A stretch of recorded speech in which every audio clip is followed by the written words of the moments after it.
தமிழ் பேசும் அனைத்து நலவுக்கும் வணக்கம். 2025 அண்ட் என் கையில் சாம்சங் கேலக்ஸி S25 அல்ட்ரா இருக்கு. ஃபோன் இப்போ 2 நாளைக்கு முன்னாடி தான் கையில் கிடைச்சது. டெஸ்டிங் பண்ண ஆரம்பிச்சிட்டோம். ஸோ போன ஜென்ரேஷனை கம்பேர் பண்ணும்போது இந்த ஜென்ரேஷனில் என்ன கொண்டு வந்திருக்காங்க, அதில் என்ன புதுசாக இருக்குன்றத இப்போ பார்க்கலாம். ஸோ பாக்ஸ் இந்த மாதிரி தான் இருக்கு. உங்களுக்கு மொபைல் இருக்கு, டைப் சிக்கான டைப் சி கேபிள் கொடுத்துருக்காங்க, ஒரு சில புக்லெட்ஸ் மட்டும் இருக்கு, சிம் அட்ஜஸ்டர் பின்னுமே இருக்கு. அண்ட் இதில் 5 mAh பேட்டரி தான் வருது. 45 வாட்க்கான ஃபாஸ்ட் சார்ஜிங் சப்போர்ட் இருக்கு. நம்ம சார்ஜர் வாங்கிக்கணும். அண்ட் வயர்லெஸ் சார்ஜிங்கான சப்போர்ட்டும் இருக்கு. ஸோ S24 அல்ட்ரா உடைய தனித்துவமான டிசைன் இப்போ கொஞ்சம் மாறி உங்களுக்கு இந்த மாதிரியான டிசைன் இருக்கும். கம்ப்ளீட்டா ஒரு பாக்ஸி டிசைன். சொல்ல போனா எல்லா சைடுமே உங்களுக்கு பாக்ஸி ஃபீல் வந்து கிடைக்கும். ஒரு ப்ராப்பர் ரெக்டாங்கிள் ஃபிளாட்டான சர்ஃபேஸ் தான் எல்லா சைட்லயுமே. கார்னர்ஸ் மட்டும் நல்ல கர்வியா கொடுத்துருக்காங்க.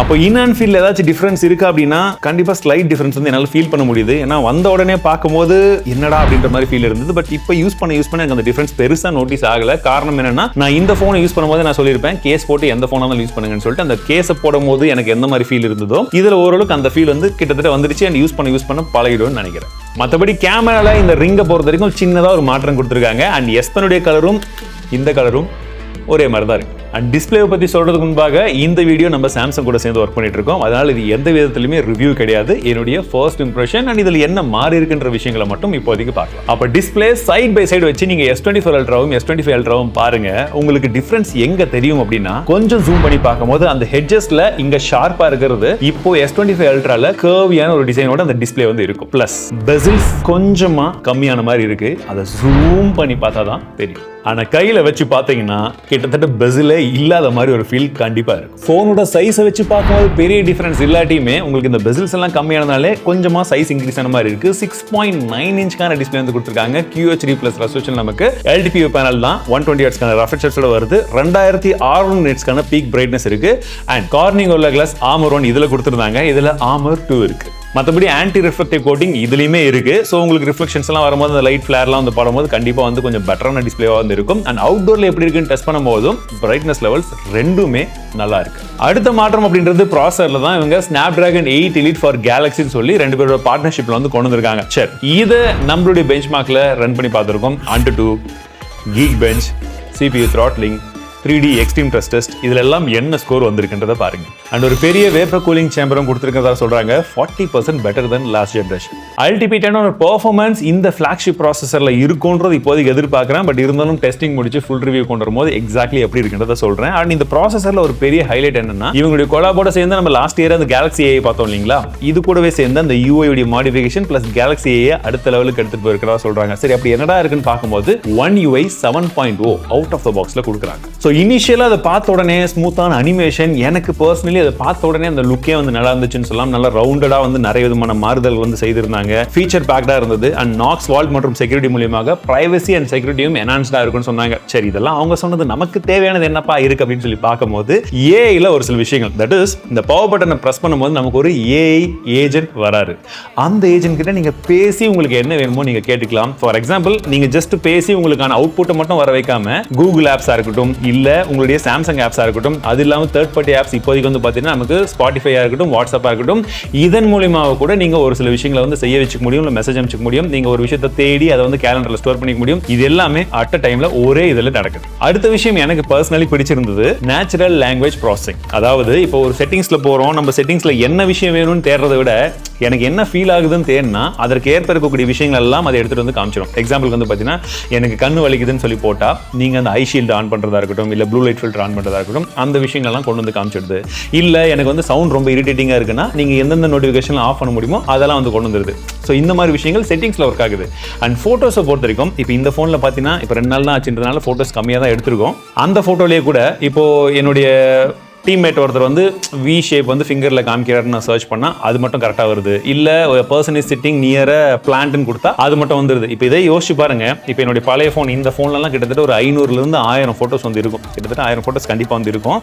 அப்படி இருக்கும் பட்சத்தில் ஒரு பர்டிகுலர் இடத்த ஒரு ஃபால்ஸ் கிட்ட நம்ம நிக்கிற மாதிரி ஒரு போட்டோஸ் கொடு, இல்ல ஒரு ரெட் கலர்ல நான் வந்து கார் ஓட்டின போட்டோஸ் கொடு, இந்த மாதிரி நம்ம பர்டிகுலர்லி கேட்கும் போது கூட அதை எடுத்துட்டு வந்து நம்ம கண்ணு முன்னாடி நிறுத்திடுது. ஸோ இது லாங் டேர்ம்ல நிறைய யூஸ் பண்றவங்களுக்கு கண்டிப்பா யூஸ்ஃபுல்லா தான் இருக்கும். அடுத்தது நவ் பிரீஃப் அப்படின்ற ஒரு ஆப்ஷன் இருக்கு. ஜஸ்ட் ஒரே இடத்துல நீங்க காலையில ஈவினிங்ல என்ன பிரீஃப் வருது, என்ன ஏதுன்றது நமக்கு ஏற்ப அந்த கேலண்டர் என்ன வச்சிருக்கீங்க, இன்னைக்கு என்னென்ன நாள் இருக்கு, என்ன மாதிரி நடக்குது அப்படின்ற மாதிரிலாம் ஒரு ஹைலைட்ஸ் வந்து நீங்க வந்து பார்த்துக்க முடியுது.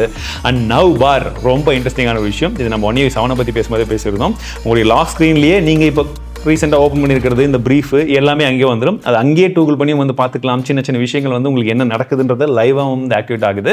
அது எல்லாமே மேலே எடுத்து போய் வைக்காம கீழே இருக்கிறது யூஸ் பண்ணுறதுக்கு இன்னும் கொஞ்சம் கன்வீனியன்ட்டாகவும் இருக்கு. ப்ளஸ் ஆடியோ எரேசர் எந்த இடத்துல இருந்து எவ்வளோ நாய்ஸி என்வரான்மெண்ட்ல இருந்து நீங்கள் ஷூட் பண்ணாலும் இந்த அளவுக்கு ரொம்ப கிளியராக மாற்றிடுது. இது நாங்கள் ப்ராசஸ் பண்ணுது, பட் இதில் ப்ராசஸ் பண்ணதும் எப்படி இருக்குன்னு பாருங்க. ரியர் ஃபேசிங் கேமரால உங்களால 8K எடுக்க முடிஞ்சாலும் இப்போ நம்ம 4K வீடியோ எடுத்துட்டு இருக்கோம். ஸோ இதில் ஆடியோ வீடியோலாம் பார்க்கறதுக்கும் கேட்கறதுக்கும் எப்படி இருக்கிறத வந்து பாருங்க.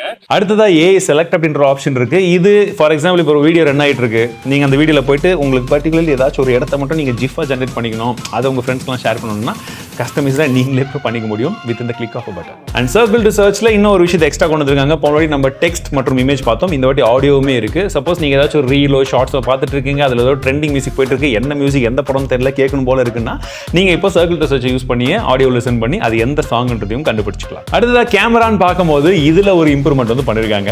50 மெகாபிக்சலுக்கான அல்ட்ராவைட் சென்சர் இருக்கு. மற்றபடி S24 அல்ட்ராக்கும் S25 அல்ட்ராக்கும் என்ன வித்தியாசம் இருக்குன்றது நீங்க சைட் பை சைடு வந்து பாத்துருங்க. உங்களுக்கு இந்த அல்ட்ராவைட்ல வெறும் அல்ட்ராவைட் ஷாட்ஸ் மட்டும் கிடையாது, மேக்ரோ ஷாட்ஸுமே எடுக்க முடியும். பிளஸ் கேலக்ஸி லாக் வீடியோ எடுக்க முடியும், 10 பிட்ல HDR வந்து ரெக்கார்ட் பண்ண முடியும் அப்படின்ற மாதிரியான ஆப்ஷன்ஸும் வந்து இருக்கு. சரி, நாங்க இப்போ இனிஷியலா டெஸ்ட் பண்ண ஒரு சில கேமரா சாம்பிள்ஸ் எப்படி இருக்குன்னு வந்து பாருங்க. நல்ல அவுட்டோர் லைட்டிங் கண்டிஷன்லாம் எடுக்கும்போது கலர்ஸ் நல்லா பாப்பப் ஆகுது. இன்ஃபேக்ட் சொல்ல போனா S24 அல்ட்ரா S25 அல்ட்ரா ரெண்டுத்தையுமே பக்கம் பக்கம் வச்சு ஒரு சில சாம்பிள்ஸ் எடுத்திருக்கோம். கம்பேரிட்டிவ்லி வந்து பார்த்தீங்கன்னா ஒரு சில இடத்துல கொஞ்சமான இம்ப்ரூவ்மெண்ட் நமக்கு விசிபிளாகவே வந்து தெரியுது. ஒன்று, அந்த ஸ்கின் டோனில் இருக்கக்கூடிய டீடைல்ஸ் இன்னும் கொஞ்சம் கரெக்டாக வந்து அக்யூரேட்டாக வர மாதிரி இருக்கு. இன்னொரு சில டைமில் வந்து பார்த்தீங்கன்னா உங்களுக்கு அந்த கலர்ஸும் ஓரளவுக்கு வந்து கரெக்டாக ஃபோக்கஸ் பண்ணி எடுத்திருக்கு. அண்ட் ஸ்பெஷலி நைட் டைமில் வந்து பார்த்தீங்கன்னா இமேஜ் ப்ராசஸிங் வந்து S24 அல்ட்ராவை விட S25 அல்ட்ராவில் கொஞ்சம் இம்ப்ரூவ் ஆயிருக்கு. நம்ம டெலஃபோட்டோ மற்றும் பெரிஸ்கோப் லென்ஸ் மூலமா எடுக்கக்கூடிய 3x and 5x ஷாட்டுமே வந்து பார்த்தீங்கன்னா ஓரளவுக்கு நல்ல ப்ராசஸிங் வந்து பண்ணுது. ஸ்பெஷலி போர்ட்ரேட்டில் ஓரளவுக்கு நல்ல ப்ராசஸிங் வந்து இருக்கு. ஸ்கின் டோன்லாம் நேச்சுரலாக தான் வந்துருக்கு, இன்னும் கொஞ்சம் கலர் பூஸ்ட் ஆயிருந்தா நல்லா இருந்திருக்கும். ஸோ இது எல்லாமே இனிஷியல் இம்ப்ரெஷன்ஸ் மட்டும் தான். இன்னும் ஃபோன் இன்டெப்த்தாக டெஸ்ட் பண்ணுறோம். டெஸ்ட் பண்ணிட்டு கேமராவும் சேர்ந்து எப்படி இருக்குன்னு நாங்கள் கொண்டு வந்துடும். ஸோ இப்போதைக்கு வீடியோ சாம்பிள்ஸ் எப்படி இருக்குன்றதை பார்த்துருக்கோம். ரியர் ஃபேசிங் கேமரால உங்களால 8K எடுக்க முடிஞ்சாலும் இப்போ நம்ம 4K வீடியோ எடுத்துட்டு இருக்கோம். ஸோ இதில் ஆடியோ வீடியோலாம் பார்க்கறதுக்கும் கேட்கறதுக்கும் எப்படி இருக்குன்றத வந்து பாருங்க. ஜஸ்ட் அப்படியே நம்ம வாக் பண்ணும்போதும் ஸ்டெபிலிட்டி எந்த அளவுக்கு இருக்கு. 4Kல உங்களால் 120 FPS எடுக்க முடியும். அண்ட் 1080ல 240 FPS வரைக்கும் நீங்கள் ஸ்லோ மோஷன் வீடியோ வந்து எடுத்துக்கலாம். 8K வீடியோ ரெக்கார்ட் பண்ணக்கூடிய ஆப்ஷனுமே வந்து இருக்கு. அண்ட் வீடியோவில் எனக்கு சாம்சங் கேமராவில் நான் பிடிச்ச ஒரு விஷயம் என்னன்னா, நம்மளுடைய vlogல நம்ம நிறைய தமிழ் சொன்ன சேனலில் போடும்போது மேக்ஸிமம் சாம்சங் கேமராவில் வந்து யூஸ் பண்ணியிருப்பேன். காரணம் என்னன்னா, நீங்கள் ஒரு தடவை வீடியோ ரெக்கார்ட் பண்ண ஆரம்பிச்சிட்டிங்க அப்படின்னா அல்ட்ரா வைட்ல இருந்து நார்மல் கேமரா ஸ்விட்ச் பண்ணலாம், டெலஃபோட்டோ ஸ்விட்ச் பண்ணலாம், பெரிஸ்கோப் ஸ்விட்ச் பண்ணலாம், இந்த மாதிரி மாற்றி வந்து யூஸ் பண்ணிக்கலாம். ப்ளஸ் செல்ஃபிலையும் கூட மூவ் பண்ணிக்கலாம். ஸோ அந்த ஆப்ஷன்ஸ் எல்லாம் இதுலையுமே க்ளீனாக ஒர்க் ஆகுது. ஸோ இந்த ஸ்மார்ட் ஃபோனுடைய ப்ரைஸிங் 1,30,000 ரூபாய். இனிஷியலாக யாராச்சும் ப்ரீ புக் பண்ணுறவங்களா இருந்தாங்கன்னா அவங்களுக்கு ஆஃபர்ஸ் பார்த்தீங்கன்னா 256 GB புக் பண்ணாலே அவங்களுக்கு 512 GB வந்து தந்துறதா சொல்லியிருக்காங்க. ப்ளஸ் 9,000 ரூபாய்க்கான அப்கிரேட் போனஸும் இருக்கிறதா சொல்கிறாங்க. ஸோ டோட்டல் பெனிஃபிட்ஸ் 21,000 ரூபாய்க்கு கிடைக்குது. அண்ட் ஃபைனல் ஆஃபர் ப்ரைஸிங் வந்து பார்த்தீங்கன்னா 1,20,999 ரூபாய்க்கு இருக்கு. ஸோ இந்த S25 அல்ட்ரால என்னென்னலாம் கொண்டு வந்திருக்காங்க, அதில் ஏதாச்சும் புதுசாக இருக்கு அப்படின்றத பற்றியும் பேசியிருக்கோம். ப்ளஸ் இந்த ஸ்மார்ட் ஃபோனுடைய ரிவ்யூவோ இல்லை கம்பேரிசனோ வேறு எந்த ஸ்மார்ட் ஃபோனுக்கு வேணுன்றத கமெண்ட்ஸில் சொல்லுங்க. சீக்கிரமா அந்த வீடியோட சந்திக்கும்.